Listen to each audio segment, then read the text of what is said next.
2025 में आर्मी भर्ती में क्या क्या हो सकते हैं बदलाव। आज के वीडियो में हम सभी युवाओं को एक इम्पोर्टेंट जानकारी देने वाले हैं कि जो 2025 की भर्ती यानी अग्निवीर भर्ती के लिए जो युवा तैयारी कर रहे हैं तो उनके लिए ये वीडियो देखना बहुत ही ज़रूरी है। काफ़ी सारे युवाओं के कमेंट आते हैं कि सर 2025 में क्या एज रिलैक्सेशन में छूट मिल सकती है और 2025 में जो भर्ती होने वाली है कितनी वैकेंसीज निकलेंगी और 2025 में कौन कौन से सेना भर्ती के जो नियम हैं बदलाव हो सकते हैं।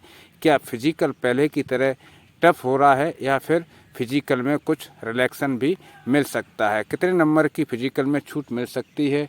तो पूरी जानकारी आज के वीडियो में हम आपको डिटेल में बताने वाले हैं। तो सभी साथी भाइयों से निवेदन है, यदि आप चैनल पर नए हैं तो चैनल को ज़रूर सब्सक्राइब कर लें, बेल आइकन को ऑल पर प्रेस कर दें जिससे कि आने वाले हर वीडियो की अपडेट आप तक पहुंचती रहे। दोस्तों, सबसे पहले हम बात करेंगे एज रिलैक्सन को लेकर के। काफ़ी दोस्तों के हमारे पास कमेंट आते हैं कि सर मेरी एज 21 साल कंप्लीट हो चुकी है, क्या जीडी भर्ती के लिए एज रिलैक्सन मिलेगा।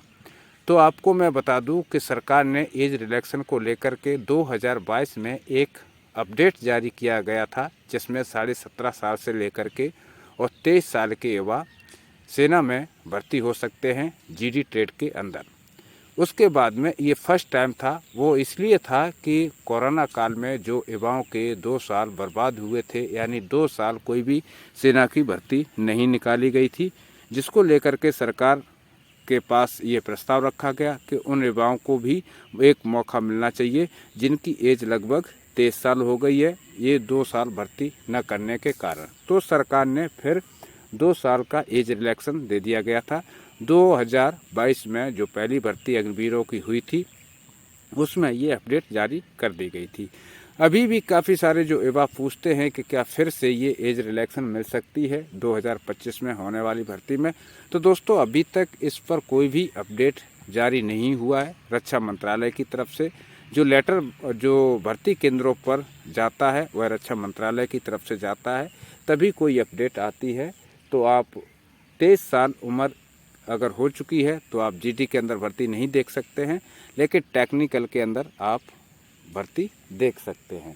वहीं पर अगर बात करूं कि वैकेंसी कितनी होंगी 2025 में, काफ़ी युवाओं के ये भी कमेंट आते हैं कि 2025 में आर्मी के अंदर कितनी वैकेंसी होंगी। तो आपको बता दूं कि जैसे कि आप सभी को मालूम होगा कि जब अग्निपथ स्कीम को लॉन्च किया गया था उस समय सरकार ने ये वादा किया था कि हम 40,000 वैकेंसी हर साल निकालेंगे, यानी 40,000 युवा हर साल सेना में भर्ती हो सकेंगे। ये 40,000 वैकेंसी तीनों सेनाओं के लिए थी, एयरफोर्स, नेवी और इंडियन आर्मी इन्फेंट्री।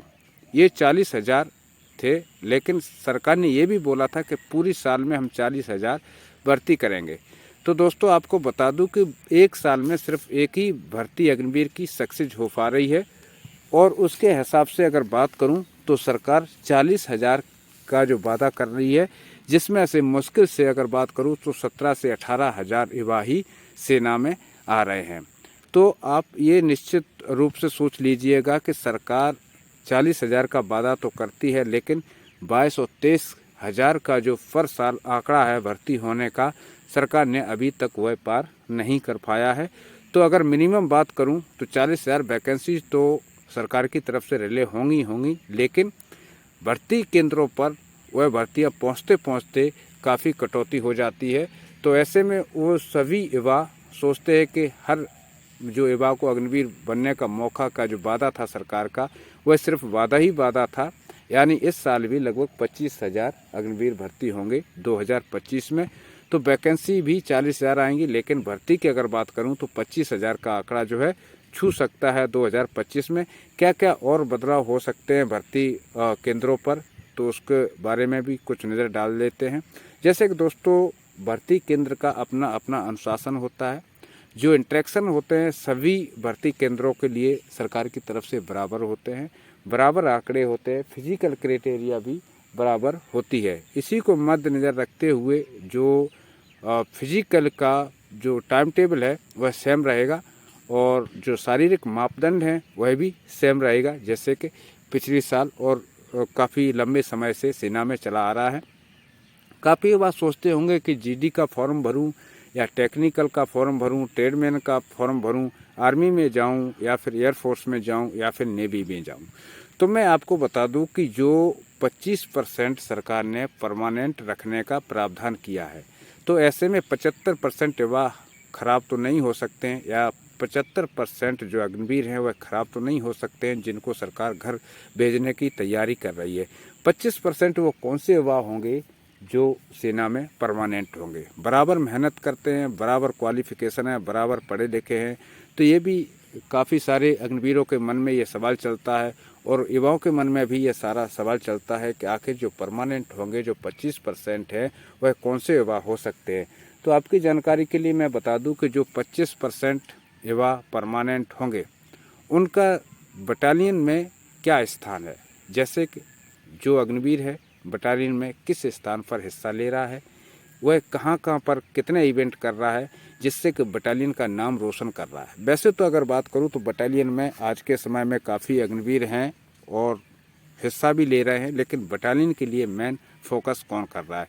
उसी प्रकार से जिस कंपनी में वह तैनात है बटालियन का हिस्सा है और कंपनी का हिस्सा है, कंपनी के लिए वह क्या कर रहा है और कंपनी में उसका जो नाम है किस स्थान पर आता है, ये सब चीज़ें देखा जाएगा। फिर उसका जो 4 साल का टर्नओवर है कैसा रहा, उसने कहाँ कहाँ पर नौकरी किया, कितने उसको पॉइंट दिए गए, इस सब डिटेल्स को देख करके उस अग्निवीर का फिर फाइनल टेस्ट होगा जब 4 साल उसके कंप्लीट होंगे। उसमें उसका जो दायित्व था कैसा निभाया, वह सब चीज़ें देखने के बाद ही कोई भी अग्निवीर परमानेंट किया जाएगा। तो दोस्तों 2025 में अभी तक जो भर्ती थी आने वाली है और उसके ऑनलाइन आवेदन लगभग फरवरी से स्टार्ट हो जाएंगे 2025 की, चाहे वो आर्मी की हो, एयरफोर्स की हो। फिलहाल एयरफोर्स अग्निवीर का रिजल्ट अभी बाकी है जो कि 1-2 दिन में आउट हो जाएगा, यानी दिसंबर 2024 तक एयरफोर्स और नेवी का रिजल्ट भी आउट हो जाएगा। और फरवरी 2025 से यानी 2025 की भर्ती के ऑनलाइन आवेदन प्रक्रिया शुरू हो जाएगी। अभी तक ऑनलाइन आवेदन प्रक्रिया में भी कोई बदलाव नहीं किए गए हैं, ना ही किसी डॉक्यूमेंट की अलग से रिक्वायर्ड की गई है। जो सेम डॉक्यूमेंट पिछली भर्ती में थे वह इस भर्ती में भी हैं और कोई भी नियम अभी तक नया लागू नहीं हुआ है। और एज रिलैक्सन की जो बात है उसमें किसी युवा को ये डाउट में नहीं रहना है कि एज रिलैक्सन मिल जाएगा। तो एज रिलैक्सन जीडी के लिए जो 17.5 साल से और 21 साल की समय सीमा तय की गई है उसी आधार पर है और 23 साल अभी के लिए नहीं है। सरकार इस बात पर सोच भी नहीं रही है कि आगे चल के जो जीडी की भर्ती है उसकी आयु सीमा बढ़ा करके 17.5 से जो 21 है उसको 23 साल कर दिया जाए। फिलहाल जो भी आपको सोशल मीडिया प्लेटफॉर्म पर गुमराह करने वाली खबरें मिलती हैं कि 21 साल एज लिमिट बढ़ा दी गई है, वह सब झूठ है। और आप अपने जो नज़दीकी सैनिक कल्याण बोर्ड से भी जा कर के पता कर सकते हैं कि क्या जो जीडी की भर्ती की एज रिलैक्सन है वह बढ़ा दी गई है या नहीं बढ़ाई गई है। इस वीडियो में साथी भाइयों फ़िलहाल इतना ही है। यदि आपका कोई 2025 से रिलेटेड, भर्ती से रिलेटेड या किसी भी सर्विस जॉब से रिलेटेड कोई सवाल होता है तो आप हमें कमेंट भी कर सकते हैं और उसका जवाब हम कोशिश करेंगे कि आपको जल्दी से जल्दी दिया जाए। इसी के साथ मैं आप सभी साथी भाइयों से लेता हूं अनुमति। मिलूँगा अगले वीडियो में अगली खबर के साथ। तब तक के लिए सभी साथी भाइयों को जय हिंद, जय भारत, वंदे मातरम।